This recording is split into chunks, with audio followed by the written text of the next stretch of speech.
Hi friends, तो आज की कहानी है रहस्यमयी कुआं। एक बहुत ही सुंदर गांव था और वहां के लोग हंसी खुशी से अपना जीवन व्यतीत किया करते थे। गांव के बच्चे सारा दिन गलियों में खेलते रहते और बड़े बूढ़े अपने अपने काम में लगे रहते। सभी का जीवन सामान्य चल रहा था। उन्हीं गांव वालों में एक चरवाया था। वह रोज अपनी गायों को सुबह जंगल घास चराने ले जाया करता और शाम को वापस आ जाया करता।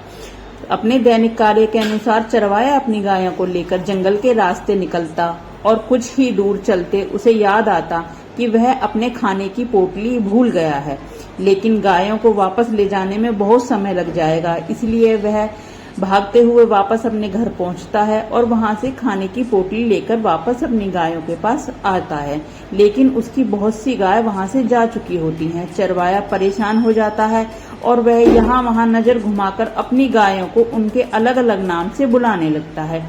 वह बची हुई गायों को वापस घर ले आता है और जंगल में भागकर खोई हुई गायों को ढूंढने निकल जाता है। जंगल के कुछ अंदर घुसते ही उसे एक कुआं नजर आता है और वह कुएं में झांक कर देखता है। उसे लगता है कहीं कोई गाय इस कुएं में ना गिर गई हो, लेकिन उसकी गाय कहीं नजर नहीं आ रही होती। वह कुएं में जोर से आवाज लगाता है। तभी कुएं से आवाज आती है, मैं तुम्हारी गाय दे दूंगा, लेकिन मुझे तुम्हारे जीवन के 5 वर्ष चाहिए। चरवाया यह सुनकर जिज्ञासा भरी नजरों से कुएं के अंदर झांकने लगता है और दोबारा पूछता है, कौन हो तुम? कुएं के अंदर क्या कर रहे हो? लेकिन कुएं के अंदर कोई नजर नहीं आता। चरवाए को एहसास हो जाता है कि हो ना हो जरूर यह कोई रहस्यमयी कुआं है, लेकिन चरवाए को अपनी गायों की चिंता होती है। वह कुएं के अंदर झांककर हामी भरते हुए कहता है, कोई बात नहीं, तुम मेरे 5 वर्ष का जीवन ले लो, लेकिन मुझे मेरी सारी गाय चाहिए। और अचानक उसकी सभी गाय आसपास दिखने लगती हैं, लेकिन चरवाया अचानक शरीर से कमजोर दिखाई देने लगता है। उसके चेहरे में झुर्रियां आ जाती हैं और वह ऐसा लग रहा था जैसे कुछ वर्षों के बाद वह दिखने वाला था। लेकिन वह अपने स्वास्थ्य को संभालते हुए अपनी गायों के साथ अपने गांव वापस आ जाता है और गांव वालों को कुएं की बात बताता है, लेकिन गांव वाले उसकी बात का यकीन नहीं करते। उन्हें लगता है कि चरवाया उनसे झूठ कह रहा है, लेकिन चरवाए के चेहरे को देखकर यह साफ पता चल रहा था कि चरवाया एक ही दिन में कुछ वर्षों के बाद की तरह दिखाई देने लगा था। गांव के कुछ लोग चरवाए की बात का पता लगाने के लिए तैयार हो जाते हैं और वह भी चरवाए के साथ जंगल जाने का फैसला करते हैं।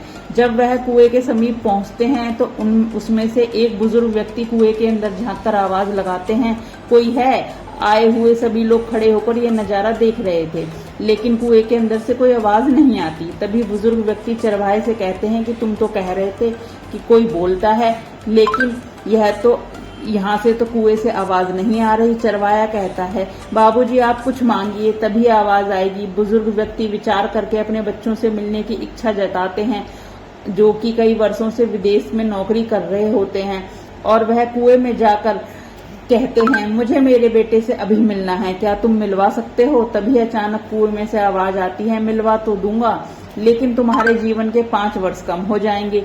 कुएं के अंदर से आवाज सुनकर पास खड़े हुए सभी लोग आश्चर्य से देखने लगते हैं। तभी बुजुर्ग सोचते हैं, अब तो मरना ही है, क्या करूंगा ज्यादा जिंदगी का? और बुजुर्ग कुएं में झांक कर कहता है, ले लो मेरी जिंदगी के 5 वर्ष, लेकिन मुझे मेरे बच्चे से अभी मिलना है। और कुछ सेकंड में उनका बच्चा उनके सामने आकर खड़ा हो जाता है और अगले ही पल बुजुर्ग व्यक्ति बेसुध होकर जमीन पर गिर जाते हैं। सभी बुजुर्ग के पास जाकर उन्हें उठाने की कोशिश करते हैं, लेकिन उनकी सांसें चलना बंद हो चुकी हैं। दरअसल बुजुर्ग की उम्र 5 ही वर्ष की होती है। सभी उनकी मृत्यु होते ही डर जाते हैं और सभी कुएं से दूर हटने लगते हैं। बुजुर्ग के बच्चे को यह समझ नहीं आ रहा होता कि वह अचानक इस जगह पर कैसे आ गए। तभी वह अपने पिताजी को गोद में उठाकर सभी की मदद से गांव ले आते हैं। सारे गांव में रहस्यमयी कुएं की चर्चा आग की तरह फैल जाती है, लेकिन बुजुर्ग की मृत्यु होने से गांव में सभी लोग उस कुएं को शैतानी कुआं कहने लगते हैं और उस रास्ते की तरफ न जाने की सार्वजनिक परीक्षा करते हुए रहस्यमयी कुएं का राज लोगों के दिलों में ही भयानक डर की तरह बैठ जाता है और दहशत का अध्याय समाप्त हो जाता है। धन्यवाद।